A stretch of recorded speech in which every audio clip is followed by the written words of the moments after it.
Amigas y amigos de la televisión universitaria, seguimos aquí. Esta es la segunda parte de esta muy interesante entrevista con Carla Michelle Salas, abogada feminista. Yo soy Temoris Greco y estamos en Diametral, periodismo de coyuntura. Y Carla, para entrar directamente, ya que... Ya, directo. Así es. Esta frase, ¿no? Dice, no es posible tener un compromiso con los derechos humanos sin ser feminista. No, alguien diría, ¿en qué cartel de la marcha del 8 de marzo la viste, no? No, un ministro. ¿O en qué salón de la Facultad de Filosofía y Letras? Claro. No, lo dijo el magistrado, el ministro presidente de la Suprema Corte de la Justicia de la Nación, Arturo Saldívar. Así es. Es como sorprendente, ¿no? Uno no se imagina a unos de estos señores que, con todo el respeto, pues también crecieron en una sociedad, en un sistema político distinto, ¿no? Se formaron. Y en una cultura jurídica sumamente machista, donde, claro, hablar de leyes especiales para las mujeres, por supuesto, era impensable. Imagínate, yo recuerdo cuando hace varios años, por ahí del 2008, que intentamos por primera vez, en el 2006, que buscábamos la tipificación del feminicidio, se le pidió una opinión a un ministro en retiro sobre esa posibilidad, y lo que él dijo fue, eso es imposible, sería una violación al principio de igualdad, porque aquí las leyes se tienen que aplicar parejo para todo el mundo. Entonces, el ministro Saldívar, que es, digamos, por ahí de esa generación, por supuesto que tiene un planteamiento absolutamente distinto, pero que además contribuye a quitar estos estigmas que se han, digamos, estado ahí rodeando a todo lo que tiene que ver con el feminismo y con la perspectiva de género, que se ve como un ataque a la sociedad. Incluso hay quienes nos llaman a las feministas como feminazis, ¿no? Tratando de equiparar a una lucha histórica que nunca ha matado a alguien, que es pacífica y pacifista. Que nunca ha mandado a montones de gente a la cámara de gas, ¿no? Sí, que no hacemos con las personas jabón. Nos tratan de equiparar a una historia bastante triste para la humanidad como fue el nazismo, ¿no? Entonces, sí. O sea, hay una desproporción ahí por donde lo veas, ¿no? O sea, así como ¿de qué habla? ¿Qué significa para ti un nazi, entonces? ¿No? Claro, claro. Insisto, o sea, el feminismo es un movimiento pacifista y pacífico. O sea, jamás en nuestra historia se ha asesinado a nadie. Y, bueno, en general yo creo que la mayoría es tolerante e incluyente, ¿no? No es... Así es. Hay sectores que tienen una opinión distinta, pero creo que en general es así, ¿no? Así es. Por eso es muy importante que pues una persona como Saldívar no es que opine sobre el movimiento feminista, sino que diga es que no es posible entender los derechos humanos sin incorporar esta perspectiva. Oye, este capítulo de esta segunda parte de la entrevista se llama ¿Es posible estar a favor de la vida y en contra del aborto? O sea, eso tiene que ver con pues, varios de los argumentos que se han estado presentando, que hemos estado escuchando en los últimos años, ¿no? El otro es que... Pues, a favor de la vida y a favor del aborto, más bien, ¿no? No en contra del aborto, sí, más o menos. O sea, la pregunta es, ¿tú crees que es posible estar a favor de la vida y en contra del aborto?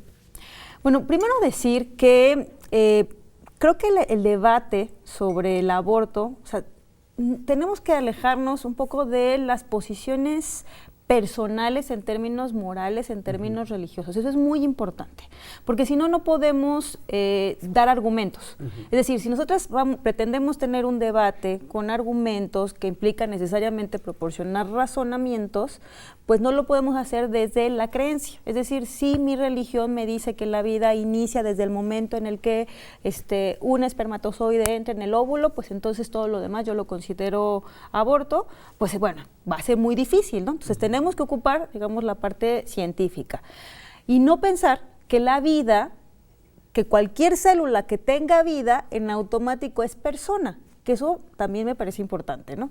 Yo creo que hay muchos estudios que dicen, a ver, vida la puede tener un espermatozoide, la puede tener un óvulo, eso es vida. Pero que tengan vida no lo traducen en que sean personas, porque quienes son sujetas de derechos son las personas, y para eso pues hay todo un proceso que dura 9 meses para que finalmente pueda haber un nacimiento, y en ese nacimiento pues esa persona que sale, una persona recién nacida, pues entonces ya es sujeta de derechos. Y bueno, pues eso no ocurre con todo el proceso de los 9 meses. Entonces, creo que es muy importante para poder tener un debate de altura, un debate con argumentos, con razonamientos, alejarlo de esta posición mucho más en términos religiosos, morales, pero lo otro también, analizarlo desde una perspectiva de salud pública. A ver, nos guste o no, nos parezca terrible o no, las mujeres abortan, históricamente. O sea, aunque se prohíba. Pero además es que es una burla la prohibición. O sea, si tú revisas lo que dicen los códigos penales de todo el país, la pena máxima es de 6 años. Es decir, la mínima es de 15 años. Hay códigos penales donde incluso no hay una pena. Es decir, consideran el delito, pero es un delito sin ningún tipo de sanción. Entonces, en realidad es que eso es absurdo. O sea, mantener esa prohibición en el Código Penal no genera ningún cambio social ni cultural, no evita... Bueno, pero hay mujeres que sí son encarceladas por esto, ¿no? Ah, bueno, esa es otra cosa, es como la perversión del derecho. Pero lo que quiero decir es que tú tengas un catálogo de delitos, lo que te dice es que socialmente no se quiere cometer esos delitos, o que no se tienen que cometer, y lo que se busca es que eso influya en la cultura en general para decir esta conducta no se realiza porque no está permitida por el Estado. El mantener la prohibición en los códigos penales, lo único que hace es que las mujeres, sobre todo las más vulnerables, las que están en mayor condición de vulnerabilidad, es decir, las más pobres, sean las que pongan en riesgo su vida. Ese es el problema, que en realidad no está evitando que las mujeres decidan interrumpir su embarazo, sino lo que está haciendo es orillarlas a tener las peores condiciones, a que las mujeres puedan morir por un aborto mal realizado, porque se realiza en condiciones insalubres, porque no recibe la atención médica necesaria. O sea, si tú tienes dinero, vas a tener la posibilidad de practicarte el aborto, independientemente de que sea legal o no. En cambio, en condiciones de ilegalidad, las personas que no tienen esos recursos son las que acaban yendo con la señora que tiene el alambre, ¿no? O, por ejemplo, tomando el medicamento, entonces no acuden a los hospitales porque les da miedo y entonces de pronto no se atienden. O sea, ese es el problema, que lo único que hace la prohibición es fomentar la clandestinidad, y la clandestinidad lo que hace es colocar a las mujeres en mayor riesgo. Cuando revisamos, por ejemplo, en el caso de la Ciudad de México, donde tenemos ya muchos años, más de una década, con la interrupción legal del embarazo hasta antes de las 12 semanas, es muy clarificante ver los datos. Por ejemplo, el 60% de las mujeres que interrumpen su embarazo se asumen como mujeres católicas. ¿Qué nos quiere decir esto? Que ahí las mujeres no les importa, digamos, todo esto que ha hecho la Iglesia Católica, ¿no? De se irán al infierno o serán excomulgadas, etcétera. No, o sea, tiene que ver con una decisión real de las mujeres, decir, no puedo continuar con este embarazo. La otra idea que tenemos sobre quienes abortan son mujeres que lo utilizan como método anticonceptivo, mujeres que no tomaron las precauciones y entonces deciden interrumpir el embarazo. Insisto, los datos que se han generado en la Ciudad de México después de más de una década de ILE te ayudan a clarificar. Solo el 5% de las mujeres son reincidentes o lo han hecho, digamos, en una ocasión anterior. En el 95% de los casos es la primera vez que las mujeres están interrumpiendo el embarazo. Es decir, las mujeres no lo están asumiendo como un método anticonceptivo. En cuanto a, digamos, la profesión o las actividades a las que se dedican, tan solo el 35% de las mujeres son amas de casa. Hay un 25% que son estudiantes, otro 25% que son empleadas y el resto son mujeres que se dedican a diferentes actividades. Y cuando vemos, por ejemplo, también este dato comparado con o junto con otro dato que me parece también revelador, es que solo el 35% de las mujeres que están interrumpiendo el embarazo no tienen hijos. El resto son mujeres que tienen 1 o más hijos. Es decir, no son esta idea de las adolescentes que están utilizando como método anticonceptivo el aborto. Son mujeres que están en condiciones precarias, mujeres que tienen solamente en la instrucción básica, prácticamente el 80% de primaria a preparatoria, y por las características de los empleos, pues es claro que tienen bajos ingresos. Y mujeres que además ya tienen que mantener a otros hijos. Es decir, esas son las condiciones. Básicamente es por una cuestión económica por las cuales las mujeres deciden no continuar con ese embarazo. En el 2007, cuando estaba este debate sobre el aborto permitido en la Ciudad de México, la campaña en contra difundió un anuncio donde salía Chespirito con toda la influencia, con todo, cosa como rol de ejemplo, que para muchas personas es tan importante. Él salió diciendo que su mamá había podido o había considerado abortarlo y que por suerte eso no ocurrió. Entonces, gracias a eso, él había salido a divertir a México. Y le respondieron con otro spot donde sale una niña que en Baja California, como a los 12 o 13 años, fue violada y en lugar de darle su derecho al aborto, como está permitido en la legislación local, mandaron a un montón de gente que le tiraron un rollo, le impidieron abortar. Y 10 años después tiene un niñito y la niña se le hizo pedazos la vida. Y ella sale diciendo, me da muchísimo gusto que la mamá de Chespirito haya tenido la opción de abortarla, porque a mí no me la dieron. Así es. Paulina, es un caso muy conocido, por supuesto, un caso emblemático en este país, sobre esta, digamos, doble discurso siempre, ¿no?, de estas personas, yo no diría pro vida, antiderechos totalmente, porque no son personas que estén a favor del derecho a la vida, sino lo que buscan es precisamente seguirle negando esos derechos a decidir. Justamente yo recuerdo mucho y siempre lo pongo de ejemplo, este comercial que hacía Chespirito, porque él decía, mi madre tuvo un accidente, estaba muy enferma y entonces ella decidió tenerme. Y entonces justo era eso, decidió, tuvo esa posibilidad. Es la palabra clave, ¿no? Exactamente, esa es la posibilidad. O sea, que se legalice la interrupción del embarazo o el aborto no significa que las personas puedan hacerlo. Si no quieren, si su moral, su religión no se los permite, bueno, será su decisión. Pero de eso a meternos en la vida privada, porque sí es un asunto de vida privada, en las decisiones de una mujer, eso es lo que no, ese es el límite.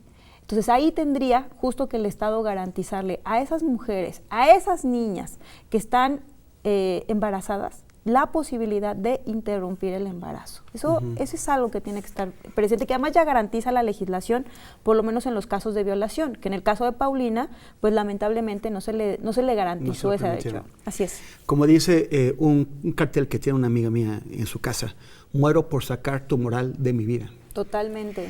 Vamos a una pausa y vamos después a regresar con la cuarta parte de esta interesantísima entrevista en Diametral.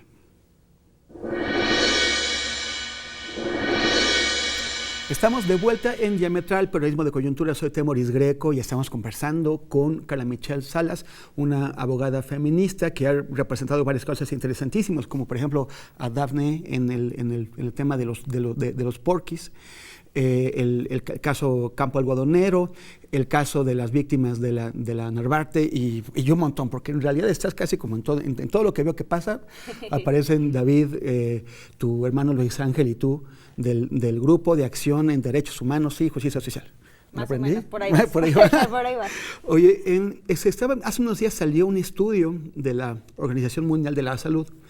Es más amplio, pero uno de los datos que ofrece, hacen un conteo del número de mujeres que han muerto, o sea, de niñas, de menores de 18 años, que han muerto en lo que va del siglo en casos relacionados con el embarazo.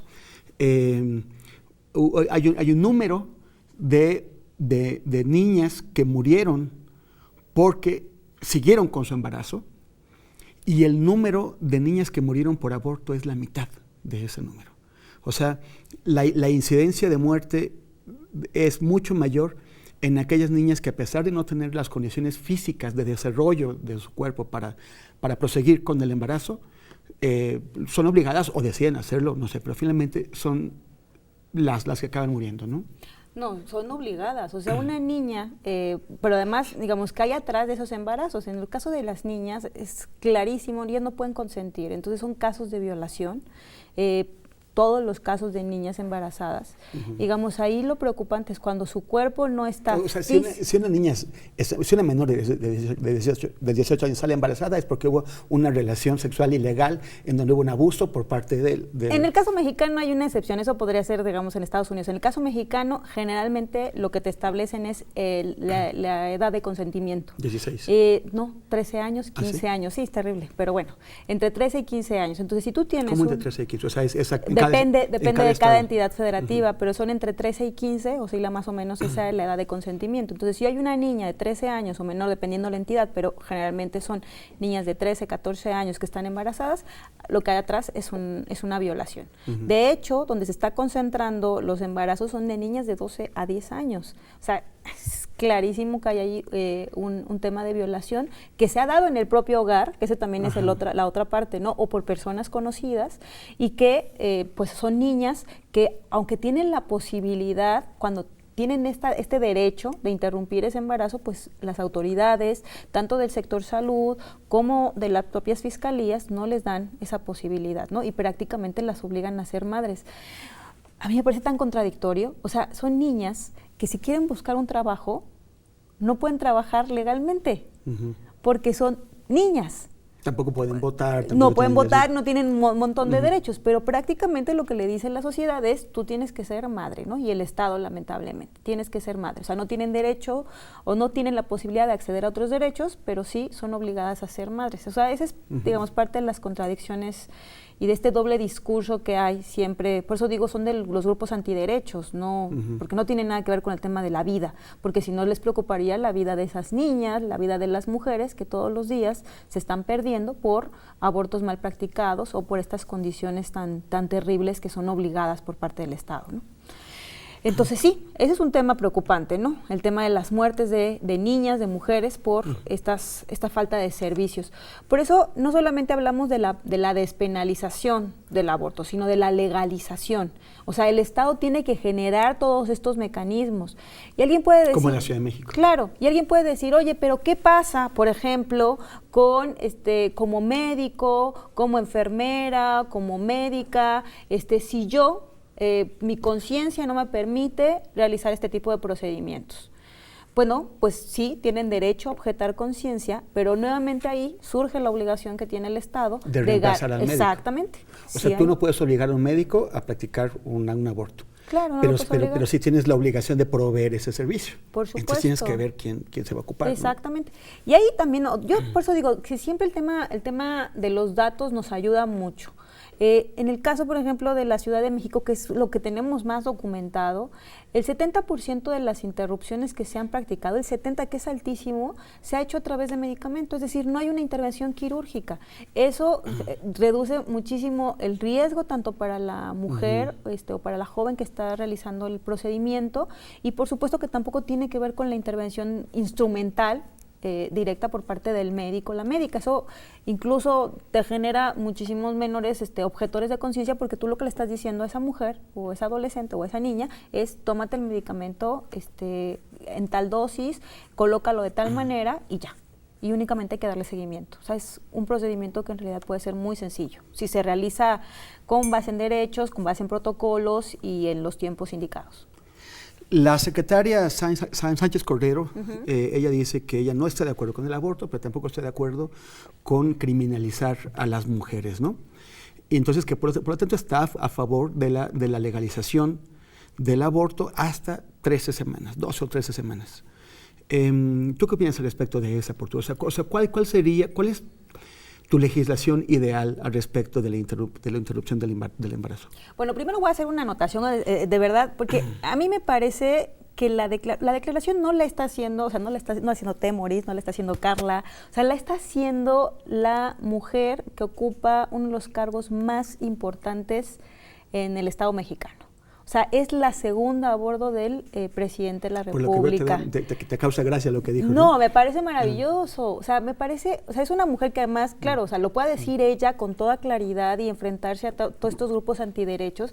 Porque claro, es una mujer que en esta etapa de su vida, donde ha tenido los cargos más importantes, eso le da no solamente una legitimidad a su voz, sino además es claro decir, yo lo puedo decir como jurista, como mujer, y eso me parece muy importante.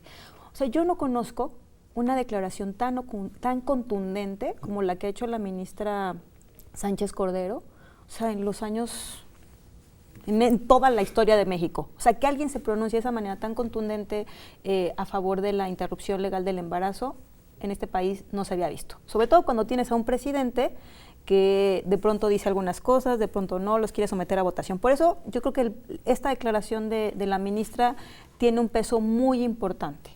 Lo segundo, pues claro, o sea, en el tema del aborto nadie puede estar a favor del aborto, o sea, nadie quiere que las mujeres, o sea, ninguna mujer incluso, te lo puedo decir, ninguna mujer dice, yo quiero abortar. Si no es divertido, ¿no? No, o sea, si no es que me estoy quitando una uña, o sea, es un proceso de reflexión profundo en el caso de las mujeres. O sea, yo no conozco mujeres que digan, ay, qué maravilla, qué felicidad. No. O sea, es una decisión que para la vida de las mujeres es una decisión de mucho peso, que pasa por procesos de reflexión profundos. Entonces, no es algo que se tome a la ligera. Entonces, eso me parece muy importante, porque incluso las mujeres que deciden interrumpir el embarazo tampoco es que hayan querido estar en esa o necesariamente estar en esa situación. Eso es algo importante. Y lo segundo, cuando ella habla de la despenalización, yo creo que ahí lo que le falta a la ministra es hablar de la legalización, porque no es lo mismo. Ella centra mucho la discusión en la despenalización, es decir, que no se considere delito. Pero la forma en que lo plantea parece que es algo parecido a como está aquí en la ciudad, ¿no? No. Ella habla de la despenalización, es decir, que no se ha considerado un delito. Si una mujer dice, las mujeres no tienen por qué estar en la cárcel. Incluso ella en algún momento planteó la amnistía para las mujeres, es decir, que cese la persecución penal, que cese el castigo para aquellas mujeres que hayan estado procesadas o sentenciadas por aborto. Pero lo que decía es, o sea, tenemos penas tan ridículas, en las legislaciones que, o sea, difícilmente una mujer puede ser sentenciada por aborto. Ojo, hay una serie de perversiones que se han hecho donde a las mujeres, en lugar de procesarlas por aborto, las procesan por homicidio, ¿no? Con aquello de que se garantiza el derecho a la vida desde la concepción. Entonces, digamos, llegamos a ese ridículo y esa utilización terrible del derecho penal. Entonces, bueno, una cosa es despenalización y la otra es la legalización. Cuando nosotros decimos hay que legalizar el aborto, implica que el Estado establezca y cree toda esa infraestructura necesaria que permita que las mujeres puedan, en las condiciones necesarias, salubres, ejercer ese derecho, como ocurre en la Ciudad de México, donde se han establecido clínicas especiales para realizar este tipo de procedimientos. Entonces, eso es lo que buscamos, la legalización. La despenalización ayuda para que las mujeres no puedan andar no anden con miedo, ¿no?, de saber que pueden ser procesadas. Pero lo que buscamos, por supuesto, es la legalización. O sea, el Estado tiene que garantizar esos derechos a las mujeres. Oye, ¿tú te imaginas que de pronto en una sala hay una joven o un joven que está viendo este programa y entra otra persona y le dice, eso es pura ideología de género? Y yo creo que si le dicen, bueno, ¿y qué es la ideología de género? ¿Qué será? ¿De qué hablan? ¿Quién inventó la ideología de género? ¿Quiénes son los ideólogos de género? Bueno, es que cuando yo he escuchado en las marchas que se han realizado, incluso no solamente en México, sino en un montón de países, porque recordemos que eso tiene que ver con esta alianza que se ha hecho de la derecha a nivel internacional. Lo vemos con Bolsonaro en Brasil, o sea, él se ha declarado digamos, en contra, así lo señala, con la ideología de género. Eso no existe. O sea, eso es un término que ha sido utilizado de manera peyorativa por este sector. Pero se lo sacaron de la manga, derecha. ¿no? O sea, bueno, es que no sé si tú recordarás a este candidato a la presidencia en Costa Rica, que también era pastor evangélico. Estuvo a punto de ganar. Estaba a nada de ganar y también dijo, voy a expulsar a la Corte Interamericana de Costa Rica y además en contra de la ideología de género. Y cuando tú le preguntas a la gente, o se hacen entrevistas preguntándole a la gente, ¿qué es eso de la ideología de género? Bueno, es que yo he escuchado unas historias así de lo más ridículas, donde la gente dice, no, pues es que lo que quieren es que los hombres puedan entrar al baño de las mujeres y las mujeres al baño de los hombres. O que quieren que entonces las personas del mismo sexo puedan adoptar. O sea, todo lo que tiene que ver con la agenda de derechos, con el respeto a la diversidad, eso lo han englobado como lo que conocen como la ideología de género. O sea, el tema de la diversidad, la agenda de los derechos, sobre todo para los grupos en mayor condición de vulnerabilidad, me parece que es lo que la derecha llama, y por supuesto esa derecha, integrada principalmente por grupos religiosos, es lo que señala como ideología de género. Y por supuesto que no. Nosotros hablamos de la perspectiva feminista desde la perspectiva de género, que implica precisamente una visión incluyente, atender a las condiciones de vulnerabilidad de mujeres y de hombres para garantizar la igualdad. Y ya que nos tenemos que ir, porque ya se nos está acabando el tiempo otra vez, y si alguien te dice, es que eso del lenguaje del lenguaje incluyente es políticamente correcto, ¿no? O sea, parece que es otra etiqueta que se inventa. No, eso es políticamente correcto, si tú quieres hablar de una forma más, pues más amplia, en donde todos estemos incluidos. ¿Tú qué respondes ante eso? Bueno, pues que a mí me parece que una forma de transformar a la sociedad, de transformar a la cultura, pues empieza por el lenguaje. Y si en ese lenguaje no estamos incluidas las mujeres, no están incluidas las personas indígenas, pues simplemente no están incluidas en ningún otro aspecto de la sociedad, como pasó durante mucho tiempo. Las mujeres no estuvimos incluidas en las leyes, en las políticas públicas, y entonces hemos decidido, sí, en todos estos aspectos, en todos estos aspectos de la sociedad, incluirnos, ¿no? En las leyes, en las políticas públicas, pero también en el lenguaje. Entonces, es que a veces no queremos aceptar que el lenguaje es política, ¿no? O sea, la forma en que hablamos representa a otros. Y además el español es altamente discriminatorio. Entonces, pues sí, es una forma de ir cambiando a la sociedad, por supuesto, influir en el lenguaje. Entonces, pues ya nos vamos ahora sí. Carla Michelle gusto. Salas, abogada feminista, muchísimas gracias, ha sido un gusto. Vendrás en otro momento porque se nos acaban estos temas. Amigas y amigos, nos vemos el próximo sábado con Osvaldo Zavala, el autor de Los cárteles no existen. Un abrazo, pásenla bonito esta noche y toda la semana hasta que lleguemos otra vez.